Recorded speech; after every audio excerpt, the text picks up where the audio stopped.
Buenas tardes. Hoy estamos en el episodio 32 de Diálogos con Álvaro Cedeño.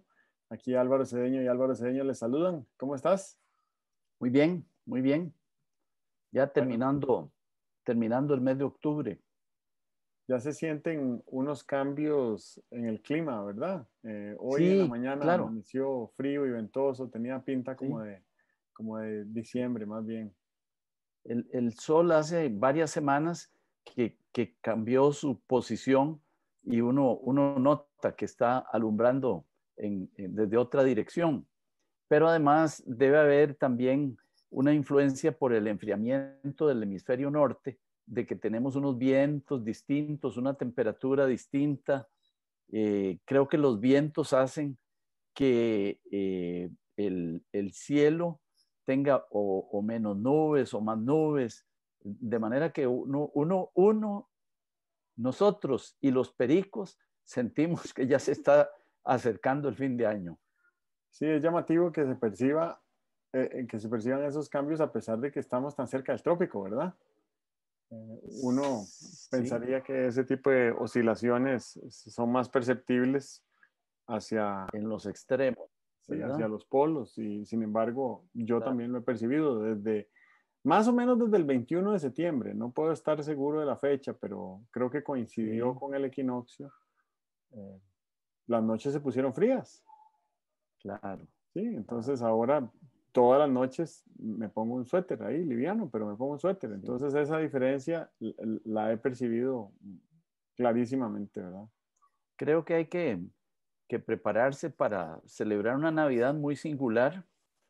Bueno, todos estos meses que hemos tenido han sido muy singulares.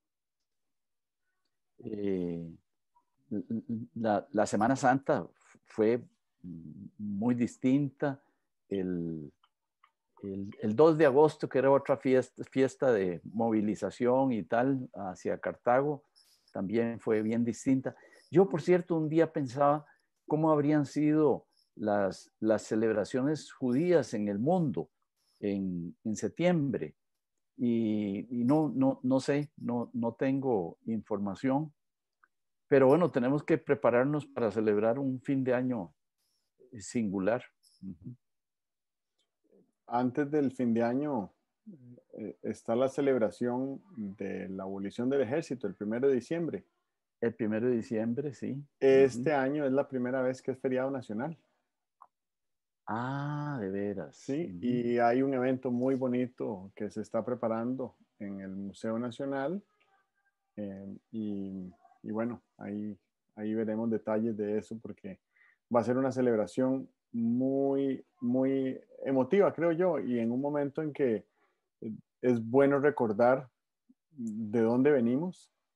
Sí, Y si uno piensa que llevamos 72 años de vida republicana desmilitarizada, sí, uno podría utilizar este momento para pensar a dónde nos imaginaríamos dentro de 72 años, en el año claro, 2092, claro. eh, con una gesta equivalente en impacto amplio y profundo y a largo plazo. Sí, sí. ¿Sí? Ujú. Sí, porque es muy difícil señalar la desmilitarización como causa de algo en específico, pero en términos sistémicos y holísticos, sí ha sido un, un disparador de muchos procesos muy virtuosos que han creado muchísimo valor para todo este país, ¿verdad? Sí, sí, sí. Ujú, ujú. Y bueno, y cuando uno hace la proyección internacional, vamos a ver la proyección global de lo que implicaría la desmilitarización en el planeta, este año y año a año estamos gastando colectivamente, bueno, excepto Costa Rica, 2 trillones en inglés, 2 trillones de dólares en armamentismo. Sí, Con esa plata se podrían cumplir todos los objetivos de desarrollo sostenible de Naciones Unidas 20 veces. caray, sí. ¿Verdad? Entonces uno dice, si hubiera un ministro de Hacienda planetario, ¿a dónde habría que recortar gasto para poder eh, cumplir con las necesidades básicas de una humanidad que necesita ser capaz de desarrollarse dentro de los límites naturales del medio ambiente planetario. Y bueno, lo que acabo de decir, si yo fuera el ministro de Hacienda del planeta, simplemente recortaría 5% el gasto militar, cumpliría con los objetivos de desarrollo sostenible y creo que con eso le haríamos un gran bien al planeta, ¿verdad? Ujú. Sí, sí, sí. Sí.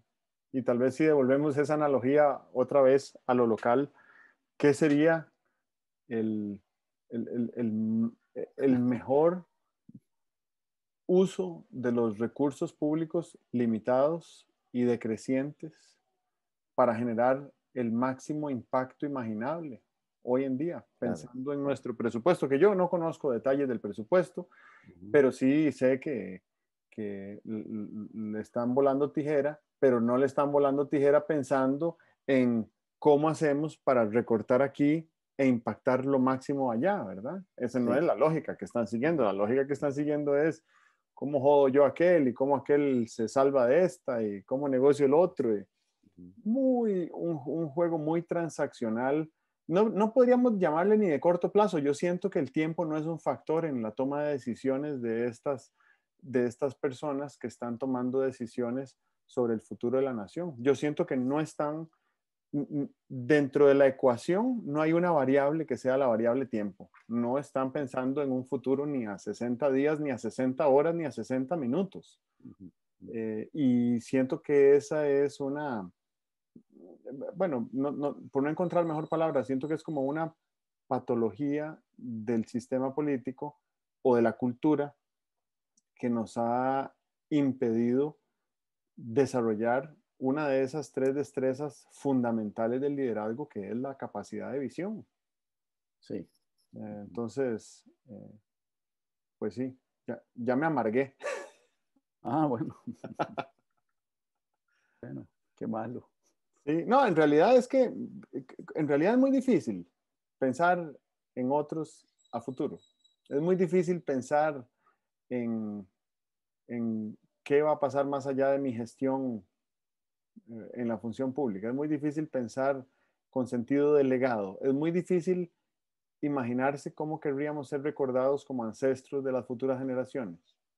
Pues yo lo que pienso es que en la actividad política somos muy primitivos, ¿verdad?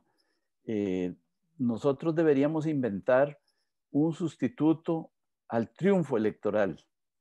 Si la finalidad no fuera el triunfo electoral, yo creo que eh, habría mucho más energía que podría estar dedicada a esa visión de largo plazo, a esa visión sistémica, a esa visión de bien común. Pero si en lo que estás pensando es que, mira, así como una tienda piensa en vender más, los partidos políticos piensan en ganar las próximas elecciones.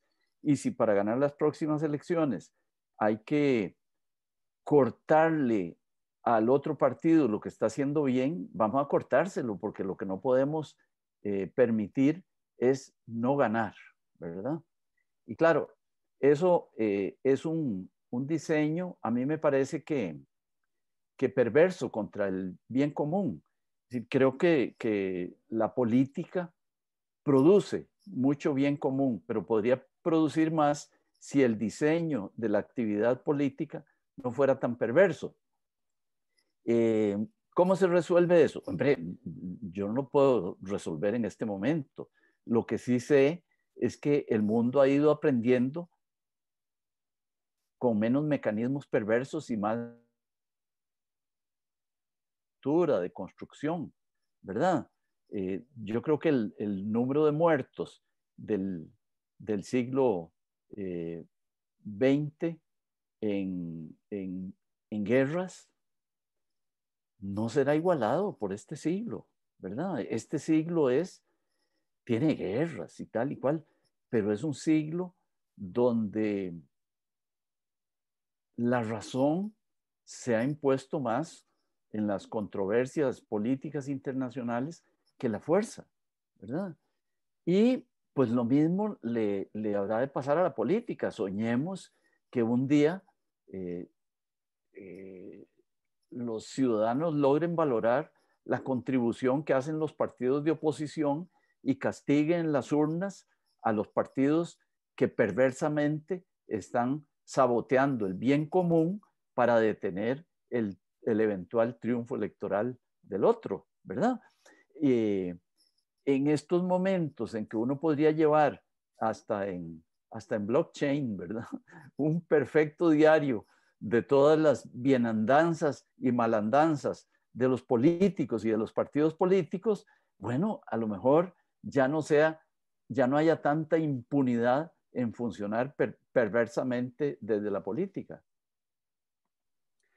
A mí me preocupa mucho que no estamos siendo capaces de innovar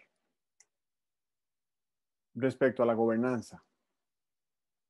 Me parece que estamos demasiado anclados psicológicamente, emocionalmente, en el paradigma de la democracia y es casi como si fuera un tabú, ¿verdad? Y a pesar de que tenemos 25 años de evidencias documentadas, de base científica, de lo que se ha venido degradando la democracia en toda América Latina, pero también en Costa Rica, a pesar de eso somos incapaces de tener una conversación para decir qué hay más allá de la democracia. No quiero decir que la democracia se vaya a terminar, porque creo que la democracia, igual que la desmilitarización, han eh, transformado la identidad cultural de este país. Entonces, no es una cuestión de sistema de gobierno, ni es una cuestión de sistema electoral, es una cuestión de cultura, y somos de cultura democrática, igual que somos de cultura desmilitarizada. Pero hay más allá de la democracia, y la única manera de explorar este tema es dejar a un lado el paradigma de la democracia y pensar en gobernanza, porque lo que queremos es sana gobernanza, lo que queremos es gobernanza transparente, lo que queremos es gobernanza eficaz, lo que queremos es gobernanza eh, dinámica, eficiente en el uso de recursos. Queremos una gobernanza transformadora. Y todos estos atributos, si se los pusiéramos al término democracia, sentiríamos que no es por ahí el camino, ¿verdad? Una democracia eficaz, ¿qué es una democracia eficaz? Podemos hacer una elucubración filosófica aquí de 2 horas sobre qué es una democracia eficaz, pero cuando nos damos cuenta de cómo es nuestro sistema democrático, ahí se acaba la conversación, porque sabemos Sí. que nuestro sistema no nos permite pensar en eficacia cuando hablamos de democracia. Y por eso creo que deberíamos de tratar el tema iniciando la conversación desde la gobernanza, porque, bueno, podríamos tener una gobernanza mejor, aunque no tuviéramos un sistema democrático como el que tenemos.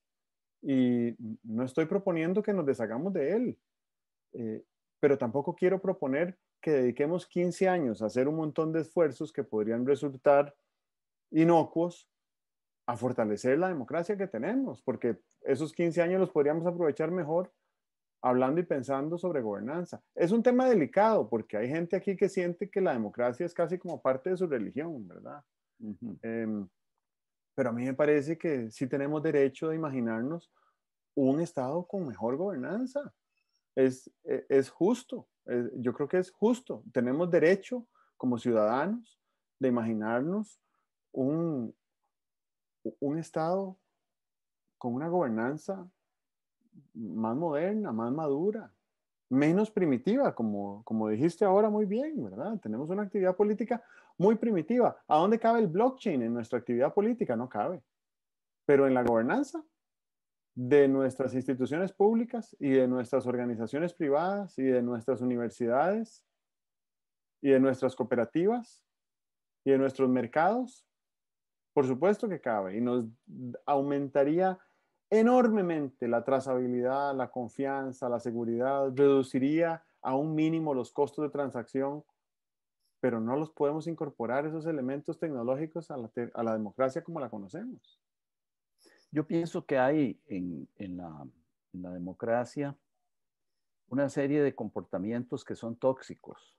Si los pudiéramos señalar y los pudiéramos, no digo yo legalmente, pero culturalmente, irlos proscribiendo, la democracia mejoraría, me parece, ¿verdad? Una democracia donde la razón sea la que nos permita estar o no estar en desacuerdo y no la bandera, ¿verdad?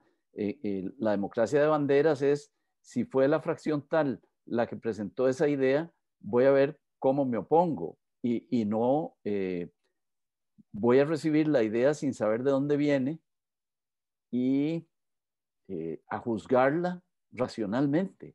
Yo creo que podríamos juzgar las ideas racionalmente según un cierto método y eso haría que más buenas ideas salieran adelante.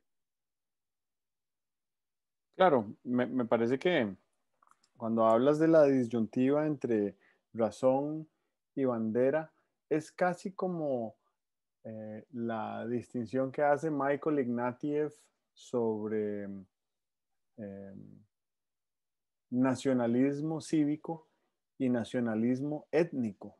Yo creo que a nosotros se nos intoxica la conversación cuando creemos que ser costarricenses es un asunto étnico. Y entonces discriminamos a los que no son como nosotros nos imaginamos que tendrían que ser los costarricenses. Pero si hablamos de nacionalismo cívico, pues entonces forman parte de esta patria, incluso personas que no nacieron aquí, incluso personas que no tienen documento de identidad nacional, incluso personas ilegales, forman parte de esta patria si pensamos en el nacionalismo cívico. Sí, sí, sí. ¿Verdad? Y por cívico quiere decir que deriva de lo que es civilizado o de lo que es civilizante. Y Claro. lo que nos ha ayudado a ser civilizados y a ser civilizantes, creo que son las reglas. Y las reglas han conducido a instituciones. Estoy pensando en instituciones tan elementales como la familia. Sí. ¿Verdad? Es bastante biológico el proceso por medio del cual se forma una familia. Solo que agregándole unas cuantas reglas y unos cuantos miles de años, pues la familia se ha convertido en una institución absolutamente fundamental hasta para la gobernanza del país, ¿verdad? Sin duda. Porque le da civilidad a la nación. Y esto no quiere decir que si uno no tiene familia o tiene una familia disfuncional, eh, tenga algún defecto. Eso no quiere decir eso. Simplemente lo que quiere decir es que deberíamos de hacer más esfuerzos para que las reglas por medio de las cuales tratamos de que las familias sean funcionales deberían de ser eficaces. Yo no recuerdo quién fue, si fue el gobierno de Miguel Ángel Rodríguez que pasó la ley de paternidad responsable. Esa ley de paternidad responsable ha ayudado a que muchas familias preserven funcionalidad o por lo menos no la pierdan, ¿verdad? Eh, y entonces ese tipo de reglas yo siento que es importante que las pensemos para todas las instituciones. El, las vías de tránsito. Las vías de tránsito son los espacios públicos donde nos encontramos y coexistimos todas las personas todos los días, prácticamente. Tal vez en un año de pandemia hay algunas excepciones, pero ya cada vez hay menos, ¿verdad? Yo este año he salido poquísimo y hace 2 días salí y venía de regreso a una hora que yo me imaginé que no podía existir hora pico. Y estaba la calle como si, como si nada hubiera pasado, ¿verdad? Completamente congestionada. ¿Cuáles son las reglas que necesitamos para que la convivencia en las vías de tránsito sea más civilizada? ¿cómo es posible que no hemos sido capaces de identificar formas de distribuir el uso de las vías de tránsito de manera tal que más personas puedan movilizarse en menos tiempo? Y para eso no se necesitan más carreteras. Si uno hace más carreteras o las hace más anchas, lo que está permitiendo es que los que puedan manejen más distancia y más rápido. Lo que necesitamos es poder compartir las vías para que más personas se muevan más rápido. Y, Pero fíjate, ahora está la familia. A mí me parece que la familia es una institución social, desde luego, muy valiosa, pero donde la identidad de la institución está muy clara. Creo que nadie fallaría cuando le preguntan, ¿qué es una familia? ¿Qué es usted como miembro de una familia? Entonces la gente diría, bueno, somos unos cercanos que nos queremos, posiblemente diría, estamos relacionados genéticamente, ¿verdad? O políticamente con unos vínculos muy estrechos, ¿verdad? Pero hay claridad en lo que es una familia. A mí me parece que si uno eh, tuviera un hijo adolescente que de pronto eh, no llega a comer a la casa o no llega a dormir a la casa y tal, eh, uno sentiría que está funcionando no como se espera que funcione, ¿verdad? Porque la familia tiene una serie de funciones que todos las entendemos y las compartimos, ¿ok? Veamos otra institución que a mí me parece que también es como muy compacta, como que primero no tiene problemas de gobernanza, eh, eh, eh, tiende a la eficacia, etcétera, que es la empresa. Uno no entra a trabajar a una empresa y de pronto se le ocurre decir, ya me voy a media tarde. No, uno sabe que hay un horario, sabe que hay unos procesos que los tiene que entender, que hay unas cosas que se espera que haga, que hay unas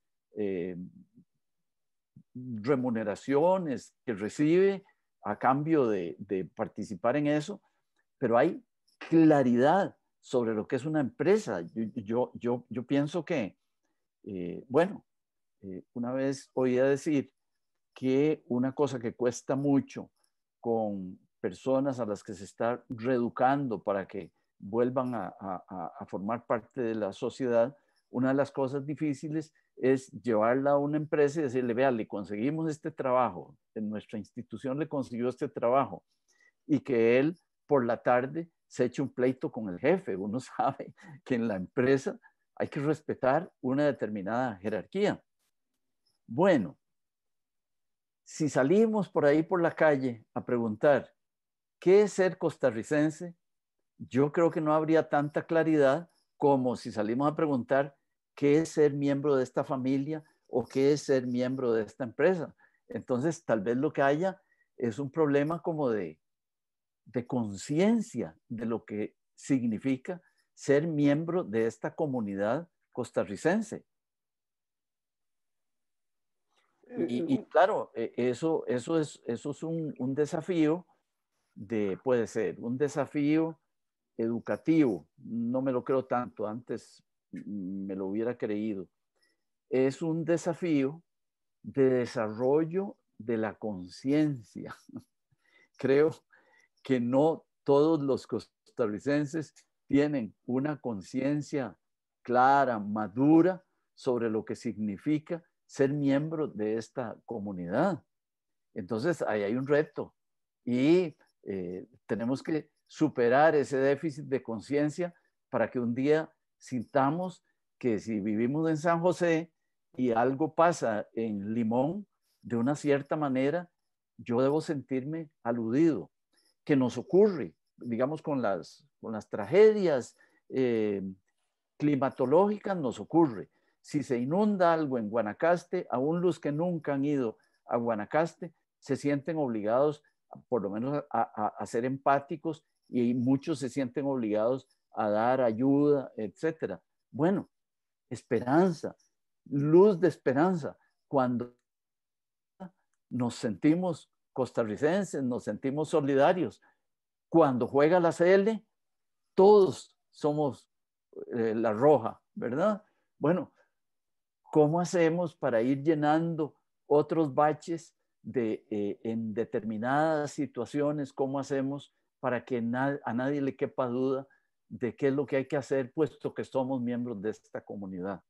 Y eso es un desafío, y no es un desafío eh, irrealizable o insolucionable, ¿no?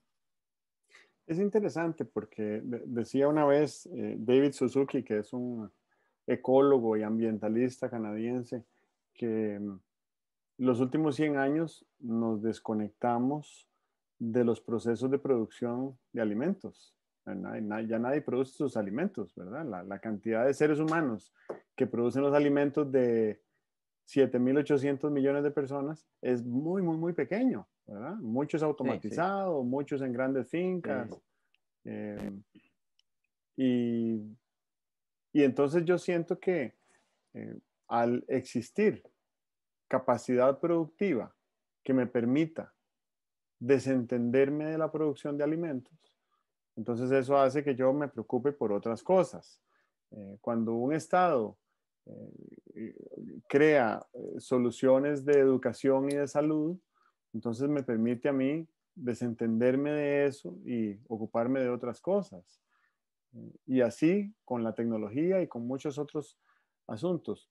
Y siento que nos hemos desentendido de muchos de los elementos que conforman el bien común y que conforman el sentido de comunidad, ¿verdad? Y el sentido de civilidad. Entonces, eh, creo que por ahí debería andar, si identificamos por dónde andan los problemas, entonces podríamos empezar a estudiar ahí mismo qué tipo de soluciones podríamos pretender encontrar. Me preocupa mucho que una de las soluciones que salta en cualquier conversación, incluido en estos diálogos que hemos estado elaborando a lo largo de todo el año, para el problema de la deserción escolar y de la ausencia de educación pública para 1 millón de niños y jóvenes este año, es la tecnología. Y creo que la tecnología no es un fin en sí mismo, es un medio, ¿verdad? ¿Cómo hacemos para usar la tecnología para desarrollar mayor sentido de comunidad y no para convertirnos en entes disociados de otros seres humanos? Esta semana ha circulado una noticia internacional en varios medios de prensa de que esta generación de nativos digitales, que son los adultos jóvenes que han tenido computadoras desde que nacieron y que han tenido eh, pantallas electrónicas y celulares inteligentes desde que estaban en el colegio, es la generación con coeficiente intelectual más bajo desde hace muchas generaciones de seres humanos. Y esto ya estamos hablando de un problema que nos está afectando biológicamente, ¿verdad? Está deteriorando nuestro hardware y bueno, tal vez no el hardware, pero sí el software, nuestra capacidad de ser creativos, de innovar, de ilusionarnos, de soñar, de sentir, ¿verdad? De crear. La, la tasa de innovación misma en tecnología ha estado decayendo desde el año 2007 que se crearon los teléfonos inteligentes, porque la gente en su edad más fértil para la innovación, que son los 26 años, ha invertido 20.000 horas en redes sociales, en leer noticias, en juegos de bolsillo, que antes dedicaba a pensar, a experimentar, a explorar, a probar, a fallar, a aprender, a construir, ¿verdad? Es muy complicado pensar que la tecnología sea un fin en sí mismo. Yo tengo una disyuntiva adicional con respecto a la crianza de mis hijas, que son todavía de edades preescolares, porque este año muchos de mis amigos con hijos de edades similares, pues los chicos han aprendido a programar robots. Han recibido una gran cantidad de insumos en robótica, pero dentro de 10 años, cuando mis hijas todavía ni siquiera sean adultas, los robots se van a programar a sí mismos, ¿verdad? Y entonces, ¿qué es lo más importante para que mi hija aprenda hoy? ¿A programar robots o a atajar una bola? ¿Verdad? Yo no tengo la respuesta, pero sí me parece que si necesita aprender a programar robots dentro de 10 años, aprenderá, pero lo que le ofrezca a su cerebro y a su ser y a su motora gruesa y fina, atajar 1000 bolas en el próximo año, creo que eso es muy importante, ¿verdad? Yo estoy esperando que la neurociencia establezca una relación entre aprendizajes como ese, atajar una bola, y lo que puede potenciar eso, el aprendizaje de otros conceptos insospechados, ¿verdad? Insospechados. Porque me parece que nosotros somos un todo, ¿verdad? De manera que lo que llamamos la motora gruesa no es algo que solo sirve para moverse por el mundo.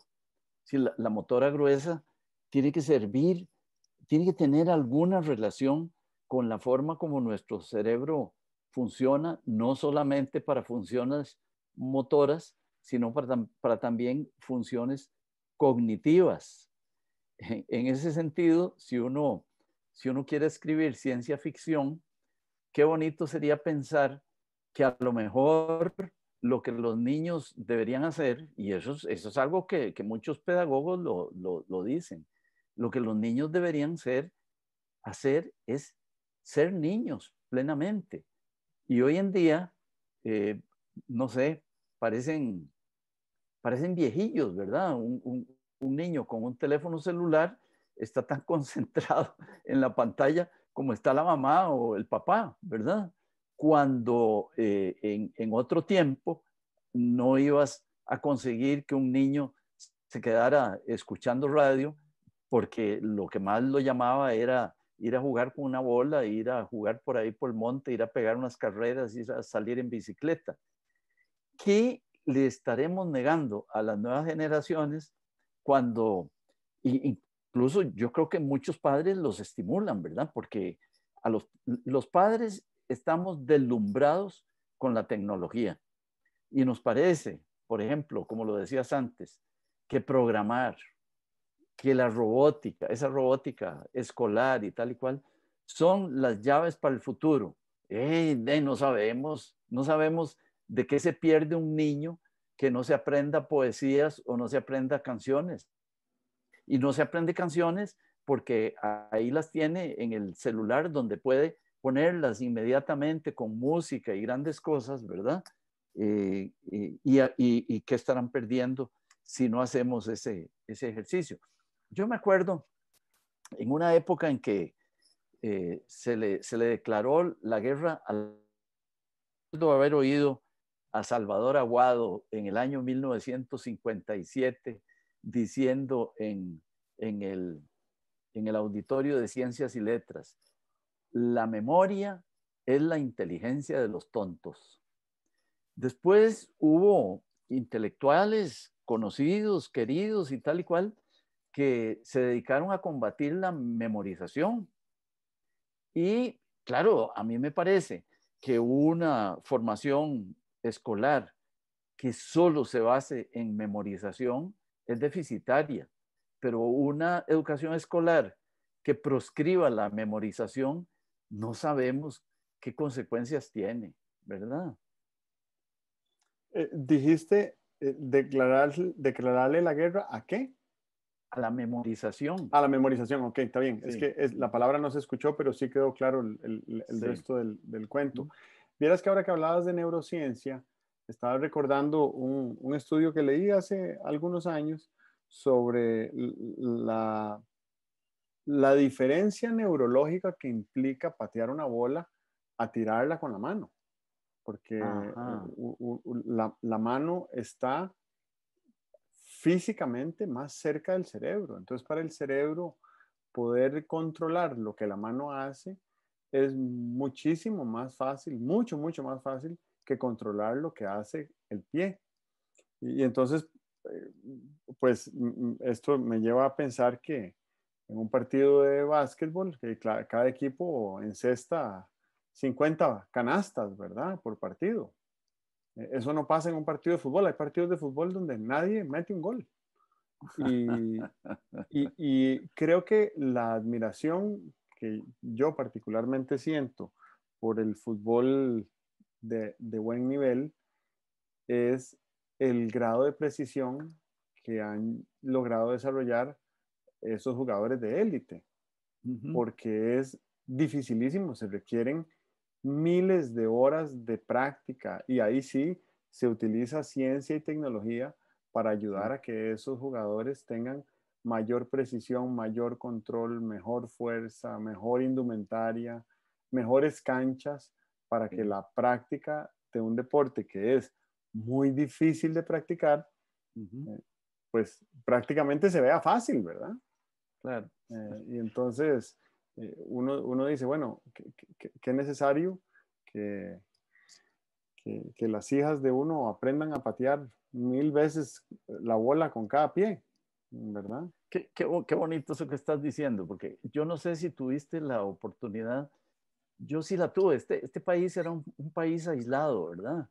Y entonces los extranjeros, los centroamericanos que venían a vivir a Costa Rica no eran tan abundantes como ahora. Los centroamericanos no eran tan buenos jugando fútbol como son ahora, que nos da susto jugar con ellos. Eh, y entonces en los barrios donde el deporte era patear bola, ¿verdad? Los muchachillos, los nativos, llegamos a desarrollar una cierta destreza. No es que todos éramos buenos, pero nadie, por ejemplo, cuando le hacíamos un pase, levantaba la pierna antes de que le llegara la bola, ¿no? La levantaba en el momento preciso para parar la bola. Y cuando venían centroamericanos a vivir al barrio y tal y cual, había que enseñarlos a jugar fútbol.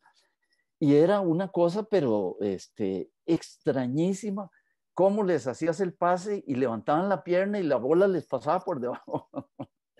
Bueno, es un fenómeno de acondicionamiento puramente físico para una labor que me imagino que cerebralmente es muy complicada, ¿verdad? Ujú. Ah, sí, no, no, definitivamente complicadísima. Una vez cuando yo era adolescente, vino a jugar aquí, eh, ¿cuál era ese equipo? Un equipo alemán. Ya no recuerdo cuál, no creo que haya sido el Bayern Múnich. El Stuttgart. Vino a jugar Ajá. el Stuttgart y jugó contra Saprissa y le ganó a Saprissa 5-1 y los sapricistas celebramos mucho ese gol que metimos. Eh, pero Jürgen Klinsmann metió 3 goles y entonces después del partido, uno de ellos fue de tiro libre y él jugaba en Italia y metía muchos goles de tiro libre. Entonces le preguntaron que cuál era su secreto para meter goles de tiro libre, ¿verdad? ¿Cómo hacía para para patear tiros libres y meter tantos goles? Y dijo, es que a mí en el equipo donde entreno me exigen patear 500 tiros libres por semana. Ajá, Y ahí, ajá. claramente, si uno patea, aquí en este país nunca ha habido un jugador que ha pateado 500 tiros libres por semana como parte de su entrenamiento. Mira, Badú era entrenador de la liga y había un jugador que tú te acordarás cómo le decíamos y cómo se llamaba, que era Arguedas. Eh, y ese Arguedas tenía un cierto talento para meter tiros libres. Y Ujú, a mí me gustó mucho una vez saber que Badú lo ponía a tirar una gran cantidad de tiros libres ujú, con unas vallas fijas y tal y cual, ¿verdad? Bueno, sí, sí, el talento no es una cosa natural, también hay que desarrollarlo.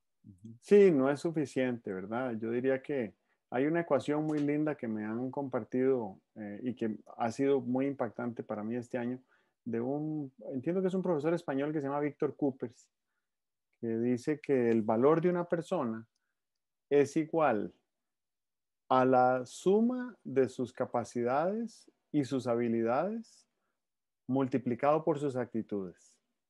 Ajá. Entonces, capacidades entendidas como los talentos naturales con los que uno nace, habilidades entendidas como las destrezas que uno desarrolla y después las actitudes, ¿verdad? Que son como estas decisiones, eh, estas resoluciones o determinaciones de qué queremos hacer y cuándo y cómo y por qué y hacerlas.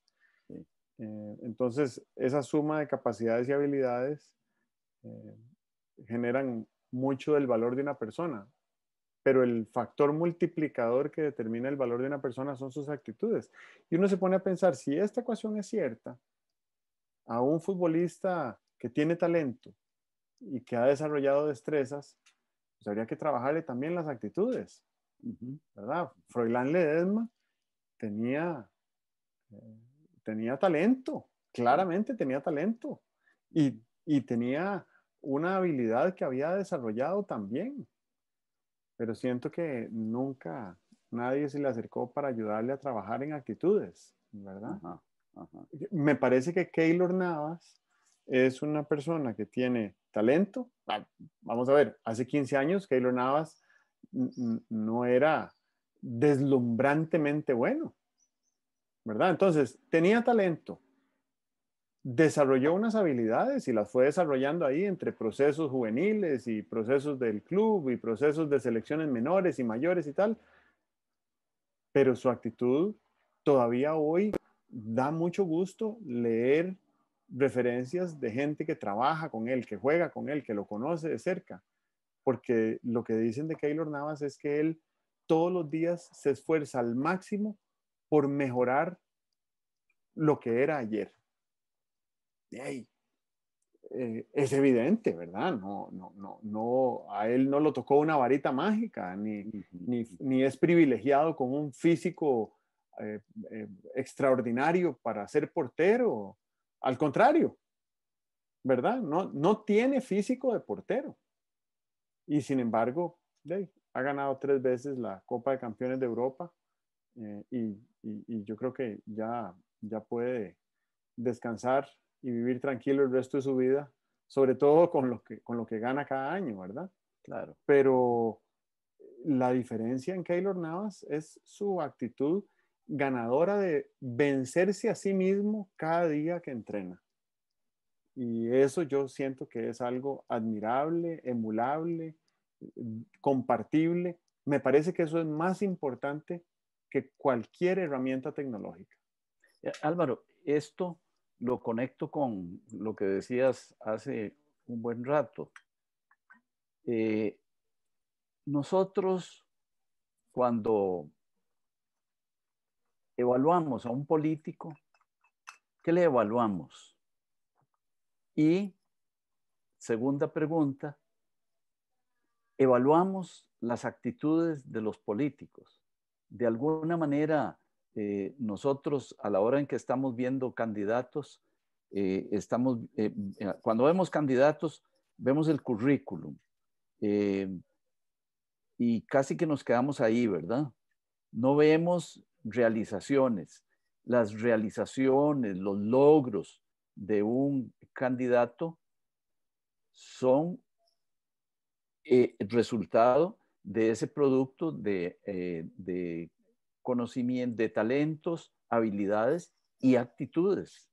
Si metiéramos en la evaluación de candidatos lo de las actitudes, creo que iríamos haciendo una selección de personas que pudieran contribuir más a la gobernabilidad, que era un problema que planteabas. Por supuesto, yo siento que eso es algo que deberíamos de de tratar de inculcar, promover, medir, estimular, buscar la manera de que las actitudes humanas, la verdad es que yo creo que nadie nace con actitudes, las vamos adaptando e incorporando de otros que vemos, algunas en la familia, otras en el vecindario, otras Sí, en la escuela, otras no sé, en nuestras aficiones, eh, que vayamos estimulando cuáles son las actitudes que consideramos adecuadas para el ejercicio de la función pública. claro. Y creo que tal vez para la próxima me gustaría que habláramos entre la diferencia, que habláramos sobre la diferencia entre la función pública y el servicio público. Porque la función pública es una persona que trabaja para alguna entidad de gobierno, pero el servicio público es la intención y el esfuerzo que realiza cualquier persona por impactar de manera positiva el bien común. Y Ajá, eso no ajá. necesariamente lo tienen los funcionarios públicos, ni hay que ser funcionario público para tenerlo, Ve qué ¿verdad? interesante. Yo he estado pensando en estos días en lo siguiente. Cuando tú tienes una función de servicio eminente, ¿verdad? Pienso en los bomberos. Pienso en los bomberos. ¿Qué pasa cuando en el cuerpo de bomberos suena la alarma? ¿Tú crees que hay alguno de los bomberos que diga, ay, qué desgracia, otro incendio? No, a mí me parece que todos los que están ahí inmediatamente dicen, lleguemos lo más pronto posible para evitar la mayor cantidad de daño. Supongo que la selección de los bomberos no es por si se saben todas las calles de San José o por si saben manejar muy bien la presión en las mangueras y tal. Debe ser básica la actitud. El bombero tiene actitud de servicio, sí o no, y ese, aunque no sepa manejar las mangueras, me sirve mucho, ¿verdad? Bueno, otras profesiones que tradicionalmente yo he pensado que son de servicio, el médico, ¿verdad? El médico de emergencias, cuando llegaron las ambulancias con los heridos, yo no lo veo agarrándose la cabeza y diciendo, ay, qué desgracia, ya son las 2 de la mañana y ahora voy a tener que ponerme a hacer este trabajo. No, lo suyo es servir. Bueno, ¿no será que mucha de la gente que está en el servicio público está ahí porque no encontró trabajo en otras cosas o porque simplemente cuando se la seleccionó no por su actitud de servicio, sino que se la seleccionó vía el currículum? Este tema lo pego con lo siguiente, que hay una evolución en marcha. Hay una evolución, igual que ha habido una evolución, ¿verdad? De que en los eones nos hemos transformado en seres humanos y los perros se han transformado en perros viniendo de los lobos y tal y cual. Hay una evolución no solo biológica, sino que cultural, moral, cognitiva. Eh, Fíjate que hace pocas décadas, cuando una empresa iba a seleccionar a un gerente, lo seleccionaban por el currículum. Entonces veían todo lo que había estudiado y tal y cual, y lo traían y se daban cuenta de que no funcionaba en la empresa. Y entonces lo quitaban y volvían a buscar otro. Hoy en día, ninguna empresa selecciona viendo solo el currículum. Quieren saber las realizaciones, lo que decías tú, las actitudes del gerente. Puede trabajar en equipo o no trabaja en equipo. Se arruga o no se arruga ante las dificultades. ¿Es innovador o no es innovador, verdad? Bueno, eso que está pasando en la empresa, que posiblemente ya pasó en el cuerpo de bomberos y pasó en la selección de los médicos, hombre, podría estar en marcha y solo necesitaría un poco de técnica, un poco de conciencia de todos los demás para que funcionara en la política, en el ejercicio de la gobernabilidad y tal, ¿verdad? O sea que a lo mejor por la vía de simplemente pensar más, podríamos agregarle mucha eficiencia a estos procesos. Muy bien. Ok. Bueno, creo que ahí tenemos tema para la próxima. Bueno, muy Distinguir bien. la función pública del servicio público. Ok. Ok, entonces nos hablamos de hoy en 8. Sí, señor. Bueno, que Me estés alegro muy mucho de bien. verte. Igual, Bueno. hasta luego.